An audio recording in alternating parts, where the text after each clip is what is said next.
Bismillahirrahmanirrahim. Assalamualaikum warahmatullahi wabarakatuh. Alhamdulillah wassalatu wassalamu ala rasulillah sayyidina wa maulana Muhammad ibn Abdullah wa ala alihi wa sahbihi wa man da'a bida'watihi wa istanna bisunnatihi ila yaumi liqa'i rabbih. Man shalla subha fi jama'atin, siapa yang salat subuh berjamaah, faka'annama shallal laila kullah, maka dia sama seperti salat sepanjang malam. Man shalla subha fi jama'atin, siapa yang salat subuh berjamaah, kana fi zimmatillah, maka dia sentiasa dalam lindungan Allah Subhanahu wa taala. Man shalla subha fi jama'atin, siapa yang salat subuh berjamaah, thumma qa'ada yadhkurullah, selepas itu dia tetap duduk di masjid berzikir mengingat Allah, hatta tatlu'a syamsu, sampai terbit matahari. Thumma yusalli rak'ataini, kemudian dia salat sunat 2 rakaat, salat sunat isyraq. Kanat lahu ka'ajri hajjatin wa umrah, dia dapat pahala seperti haji dan umrah. Tamah, sempurna. Hadis riwayat Imam At-Tirmidzi, hadisnya hadisun hasan. Mudah-mudahan kita istiqamah salat subuh berjamaah. Saya dimaklumkan katanya masjid kita yang cantik dan indah ini setiap subuh memanglah ramai seperti ini. Betul? Insya Allah. Tajuk kita fitnah akhir zaman. Fitnah bahasa Melayu artinya tuduhan tak ada bukti. Tohmah sebenarnya. Fitnah dalam bahasa Arab, coba kita tengok dalam Al-Quran. A'udzubillahi minasyaitonirrajim. Wattaqu fitnah alladzi la tusibanna alladzina zalamu minkum khassah. Takutlah kamu kepada fitnah yang dia tidak akan menimpa kepada kamu yang zalim-zalim saja. Makna fitnah dalam ayat ini bukan fitnah tuduhan tanpa bukti tohmah. Fitnah dalam ayat ini artinya seksa, azab. Lalu kemudian dalam ayat Al-Quran yang lain pula disebutkan Allah Subhanahu wa taala, "Laisa 'alaikum junahun an taqsuru minas salati in khiftum ay yaftinakumul ladzina kafaru." Kamu boleh mengqasar salat kalau kamu takut terkena fitnah. Kamu boleh mengqasar salat ketika dalam keadaan musafir, perjalanan panjang, takut diseksa oleh orang kafir musyrik. Kamu boleh mengqasar salat supaya jangan terlalu lama berhenti dikejar musuh. Maka yang 4 rakaat boleh kamu buat 2 rakaat. Fitnah di situ maknanya bukan tuduhan tanpa bukti, tapi makna fitnah adalah seksa. Maka tajuk kita fitnah akhir zaman. Makna fitnah di sini bukan tuduh. Al-fitnatu asyaddu minal qatl. Fitnah itu lebih kejam daripada pembunuhan. Bukan fitnah menuduh tanpa bukti, tapi maknanya adalah siksa. Orang yang terkena siksa itu lebih menyakitkan daripada dibunuh. Sebab bila dia dibunuh, sekali pancung mati, selesai. Tapi bila dia tersiksa, maka amat sangat menyakitkan. Itulah maka kata ayat Al-Quran, al-fitnatu asyaddu minal qatl. Fitnah lebih kejam daripada pembunuhan, siksa lebih menyakitkan daripada dibunuh. Kalau disuruh pilih siksa apa pilih bunuh? Dua-dua tak nak. Pilih bunuh. Bunuhlah aku. Bila ada orang disiksa, dipotong tangannya, dipotong kakinya, dipotong telinganya, dipotong hidungnya, disuruh pilih. Nak mana? Atau potong kepala sekali. Baiklah potong kepala sekali. Sebab dia tak merasakan siksa.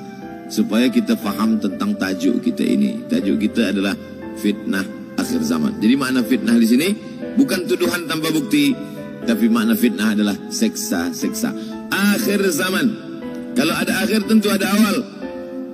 Ada setengah kelompok mengatakan dunia ini tiada berawal, tiada berakhir. Kata dia dunia ini qadim, sama seperti Allah Subhanahu wa taala. Kalaulah dunia ini qadim, tentu ada 2 yang qadim, ada 2 yang kekal abadi.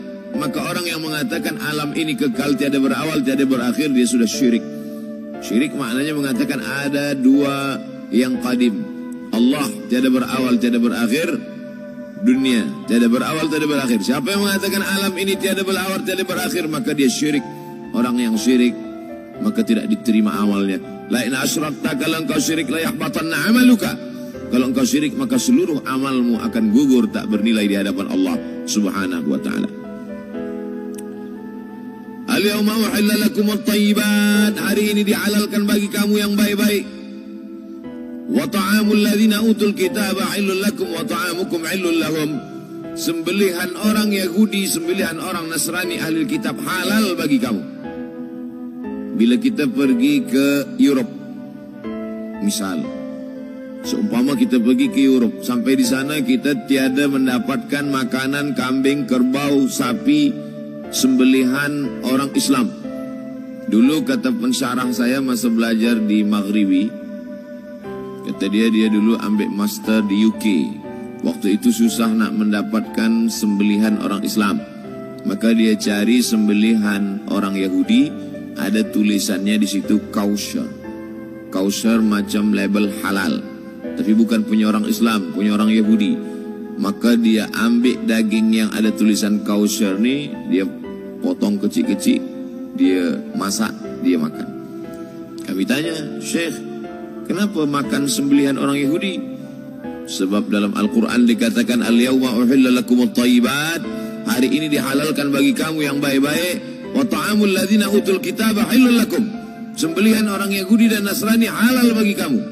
Menurut mazhab Hanafi, Maliki, Syafi'i. Hanafi, Maliki, Syafi'i. Mazhab Syafi'i, Hanafi, Maliki, Hambali. Hanafi, Maliki, Hambali. Sedangkan mazhab Syafi'i tidak. Sebab kata mazhab Syafi'i, mereka kafir. Mereka kafir. Orang kafir tak boleh dimakan sembelihannya. Laqad kafara alladhina qalu inna Allaha huwal Masih ibnu Maryam. Siapa yang mengatakan Al-Masih anak Maryam itu adalah Tuhan, maka dia kafir. Laqad kafara alladhina qalu inna Allaha salisu salasah. Kafirlah orang yang mengatakan Allah itu tiga dalam satu dalam tiga. Itu dalil mazhab Syafi'i mengatakan, kecuali yang datuk nenek dia dulu yang memang memegang mazhab itu, setelah datang Nabi Muhammad SAW, mereka bersyahadat. Tapi mengapa menurut mazhab Hanafi, Maliki dan Hambali sembelihan mereka boleh dimakan? Kerana ada tiga persamaan kita dengan Yahudi dan Nasrani. Pertama, sama-sama percaya kepada Allah, walaupun Allah dia berbeza, tapi sama-sama percaya bahwa ada Tuhan, ada Allah. Yang kedua, percaya Allah mengirim Nabi. Yahudi percaya kepada Nabi Musa, Nasrani percaya kepada Nabi Isa. Maknanya Allah mengirim Nabi. Yang ketiga, ini yang menjadi tajuk kita subuh ini. Sama-sama percaya bahwa dunia akan berakhir. Yahudi mengatakan dunia akan berakhir, akan kiamat.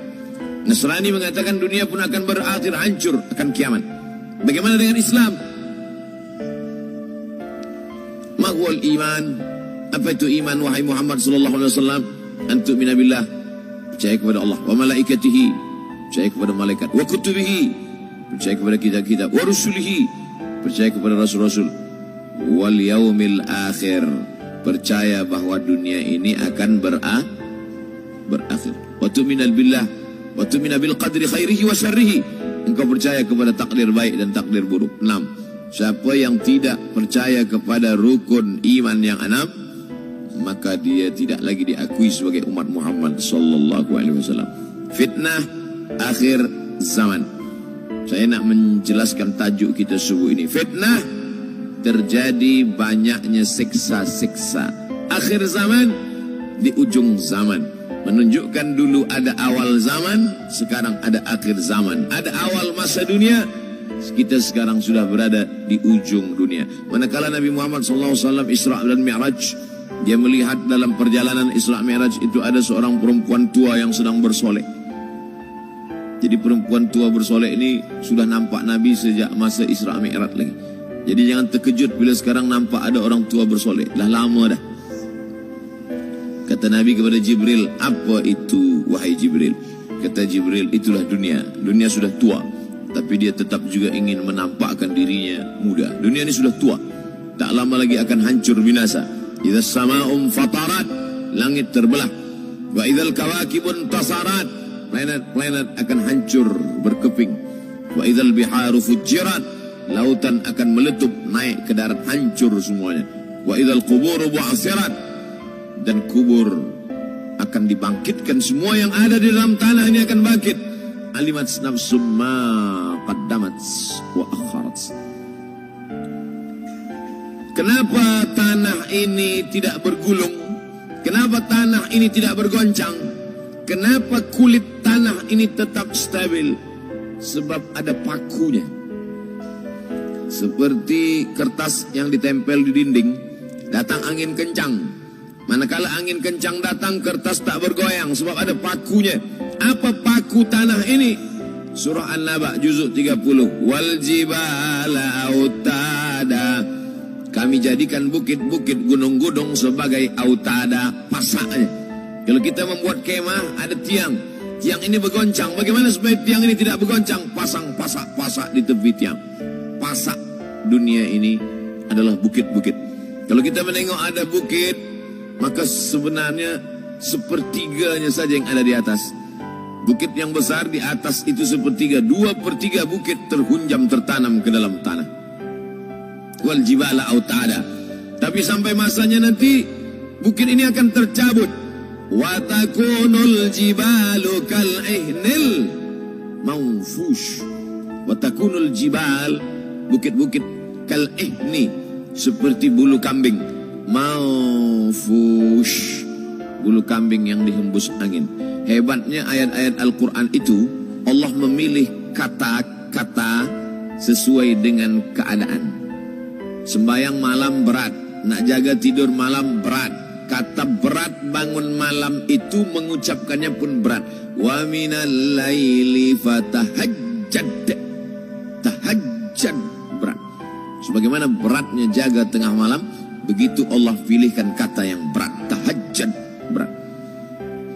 Wa takunul jibalu kal'inil manfush.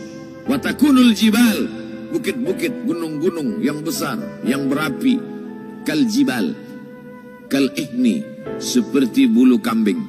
Manfush. Nun berjumpa dengan fa, fa mengeluarkan angin, shin pun menghembuskan angin.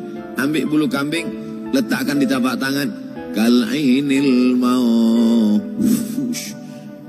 Sebagaimana terbangnya bulu kambing dari tapak tangan yang dihembus angin, begitulah gunung-gunung akan tercabut. Kalau gunung-gunung yang besar, gunung yang dari batu, gunung yang berapi, yang mengeluarkan lahar, itu tercabut dari tanah seperti bulu kambing dihembus angin, bagaimana agaknya kita nanti? Tak tahu entah macam mana. Macam butiran debu-debu, macam butiran tepung yang dihembus angin kencang. Wataran nasa sukara, selepas gunung-gunung itu tercabut, lalu tanah ini bergoncang, kau lihat manusia macam mabuk. Wataran nasa sukara, kau pandang manusia macam mabuk. Wa ma hum bisukara, mereka tidak mabuk. Mereka berjalan bergoncang bukan kerana mabuk. Walakin azaballahi syadid, kerana azab Allah itu amat sangat kuat. Oleh sebab itu dianjurkan membaca tafsir juzuk 30. Syekh Muhammad Abduh, tafsir Al-Munir, tafsir Al-Manar, yang ditulis oleh muridnya. Dia bagi tazkirah saja, dia tak ada menulis. Tapi kemudian muridnya Rashid Ridha menulis. Itulah dia tafsir Al-Manar. Dia tidak memulai tafsir dari juzuk 1 Al-Baqarah, tapi dia mulakan juzuk 30. Sebab apa? Sebab mengkaji juzuk 30, amma yatasaalun 'anil naba'il 'azim alladhi hum fi mukhtalifun kalla saya'lamun. Bercerita tentang hari kiamat. Orang kalau sudah bercerita tentang hari kiamat, datang rasa takut, datang rasa cemas, datang rasa khawatir. Kita akan mati, dunia akan binasa, apa yang akan kita bawa? Selepas dia mengkaji juzuk 30, datanglah semangatnya, khusyuklah dia solat. Datang semangatnya beribadah, datang hilang rasa cinta harta, dia akan berwakaf, berinfak, bersedekah. Maka fitnah akhir zaman ini perlu dikaji selalu supaya kita mendatangkan khusyuk dalam hati, takut dalam hati, ridha menerima keputusan Allah Subhanahu wa taala. Fitnah akhir zaman. Hadis yang saya pilih diambil dari kitab Sahih Al-Bukhari. pendek saja, Sahih Al-Bukhari. Tapi sebenarnya judul kitab ni panjang. Al-Jami' As-Sahih Al-Musnad Al-Mukhtasar min umuri Rasulullah SAW wa sunanihi wa ayyami. 7. Disebut dia Al-Jami' kerana dia mencakup 3 aspek: akidah, ibadah, akhlak. Al-Musnad kerana hadis-hadisnya bersanad dari Imam Al-Bukhari sampai ke Nabi Muhammad SAW. Ada silsilah. Al-Mukhtasar kerana dia ringkasan, 7.275 hadis sahaja. Padahal hadis Nabi banyak, maka dia ringkaskan, dia kecilkan menjadi 7.275 hadis. Min umuri Rasulullah, semua perkara-perkara Rasulullah. Wa sunanihi, kebiasaan-kebiasaan Rasulullah. Wa ayyami, hari-hari kehidupan Rasulullah SAW. Disebut Sahih Al-Bukhari. Bukhari bukan nama orang, Bukhari nama kampung, Bukhara, Uzbekistan sekarang. Nama dia Muhammad bin Ismail bin Ibrahim bin Al-Mughirah bin Bardizbah Al-Bukhari. Bardizbah datuk dia yang kelima mu'alaf masuk Islam. Majusi penyembah api dari Persia, Iran sekarang. Muhammad bin Ismail bin Ibrahim bin Al-Mughirah bin Bardizbah. 16 tahun berkeliling. 16 tahun berkeliling. Makkah, Madinah, Syam, Suriah, Mesir, balik. Barulah kemudian dia menyampaikan hadis-hadis Rasulullah SAW. 16 tahun belajar hadis, baru dia mengajar hadis. Kita sekarang 16 kali masuk. Itu pun ada 2-3 kali tak datang sebab jam. Selepas itu nak mencuba mengajar hadis dan berkata, kalau Bukhari mengajar hadis, aku pun boleh mengajar hadis. Bukhari makan, aku makan. Bukhari minum, aku minum. Bukhari manusia, aku manusia. Bukhari mengajar hadis, aku mengajar hadis. Betul. Tapi Bukhari mengajar hadis dari kepalanya. Kita mengajar hadis dari laptop. Mati laptop, hilang hadis. Oleh sebab itu maka Imam Al-Bukhari, Masya Allah, Tawarakallah. Berapa hafazan hadis Imam Al-Bukhari? 600,000 hadis. 600,000 hadis. Lalu kemudian dari 700,000 hadis, dia buang hadis-hadis dhaif, dia buang hadis-hadis maudhu'. Akhirnya 300,000 hadis. Dari 300,000 itu dia kecilkan lagi menjadi 7.275 hadis. Itulah yang dikaji oleh umat Islam dari mulai Maghribi hinggalah ke Semenanjung Melayu. Mudah-mudahan anak cucu kita ada yang menghafaz dan mengajarkan hadis-hadis Sahih Al-Bukhari, insyaAllah. Diambil dari kita, diambil dari bab Zuhurul Fitan. Zuhur, muncul, tampak, datang. Fitan, jamak dari kata fitnah. Fitnah 1, 2 fitnatan, 3 fitan. Diriwayatkan dari As-Sahabi Al-Jalil, sahabat yang mulia, bernama Abdurrahman. Ayahnya Sakhar, kampungnya Dus. Nama lengkapnya Abdurrahman bin Sakhar Ad-Dusi. Kerana selalu membawa kucing dipanggil Abu Hurairah. Nabi memanggil dia, ya Abahir, wahai bapa kucing. Ya Abahir, wahai engkau orang yang selalu membawa kucing. Hatinya lembut, tak sampai hati dia menengok ada kucing tak makan, dia bagi makan. Abu Hurairah radhiyallahu an. Apa kata Abu Hurairah radhiyallahu an? Aku mendengar Nabi SAW bersabda, di antara tanda-tanda dekatnya hari kiamat itu adalah, dalam hadis ini ada 5. Yang pertama, yataqarabus zaman. Zaman, masa, waktu makin pendek, makin singkat, makin tak terasa. Dulu nampak budak-budak, sekarang dah jadi mak budak-budak. Dulu nampaknya lama zaman masa ni, sekarang cepat saja. Dari pagi ke petang, petang ke pagi, pagi ke petang, petang ke pagi. Bahkan sekarang ada pula orang yang tak tahu petang, tak tahu pagi. Pagi tidur, petang tidur. Tak terasa saya ini sudah 8 kali datang ke Kuala Lumpur. Awal-awal sekali 2014, 2015, 16, 17, 18, 19, 20. Sudah kali yang ke-7. Saya datang setahun sekali saja, setiap bulan Februari. Bulan Februari datang. Rupanya dah yang ke-7 kali. Bulan Februari. Ini saya bagi tahu supaya kita semua faham. Saya datang bulan Februari, supaya tak datang balik, datang balik, datang balik, datang balik. Sekali datang dari tarikh 2 hingga 9. Pusing, pusing, pusing, pusing, balik. Rupanya sudah kali ke-7, ke-8 kali datang menyampaikan tazkirah. Tak terasa. Dulu saya datang kemari belajar di UKM tahun 2003. Sekarang sudah 2020. 17 tahun. Tak terasa. Yataqarabuz zaman. Tanda-tanda kiamat, fitnah akhir zaman sudah dekat adalah yataqarabuz zaman, kata Nabi SAW. Waktu tak terasa. Tak terasa. Tak terasa dah engkau dah datang aja. Tak terasa waktu begitu cepat engkau sudah datang saja nak menagih hutang, kata dia. Orang berhutang ni pun rupanya tak terasa juga orang datang. Yang memberi pinjaman pula terasa lama betul. Apakah beza antara 5 minit dulu dengan 5 minit sekarang? Sama. Apakah beza antara 24 hours, 24 jam dulu dengan 24 jam zaman Nabi dengan 24 jam zaman sekarang? Sama. Tak ada beza. Mataharinya sama, bulannya sama, buminya sama. Yang berkeliling mengelilingi matahari sama. Apa yang membuat berbeza?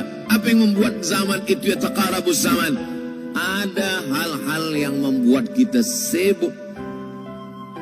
Dulu tak ada Google.com. Dulu tak ada Facebook, dulu tak ada Twitter, dulu tak ada BBM, dulu tak ada Instagram. Sekarang, waktu habis. Bila kita tanya orang mana yang lebih lama, 5 minit atau 50 minit? Semuanya sepakat mengatakan 50 minit lama, 5 minit kejap. Saya tanya 2 kali, pelajar-pelajar, penuntut-penuntut, mana yang lebih lama? 5 minit atau 50 minit? Semuanya berkata 50 minit lebih lama daripada 5 minit. Lepas tu saya balik, mana yang lebih lama? 5 minit menunggu azan maghrib bulan puasa, 50 minit status FB, Instagram. Oh, lebih lama 5 minit menunggu azan maghrib. 5 minit menunggu azan maghrib bulan puasa macam-macam mati jam. 50 minit hilang waktu tak terasa. Itu menunjukkan hadis Nabi itu. Semakin saya baca hadis Nabi, makin kuat keyakinan saya, makin kuat iman saya, makin hilang keraguan saya bahawa yang berbicara ini bukan manusia biasa, tapi dia dapat wahyu dari Allah. Wa ma yantiqu 'anil hawa in huwa illa wahyun yuha, melainkan wahyu dari Allah Subhanahu wa taala. Yataqarabuz zaman. Masa begitu cepat berlalu tak terasa. Sebulan seperti sepekan, sepekan seperti sehari, sehari seperti sesaat. Akhirnya kita pun kehilangan waktu habis.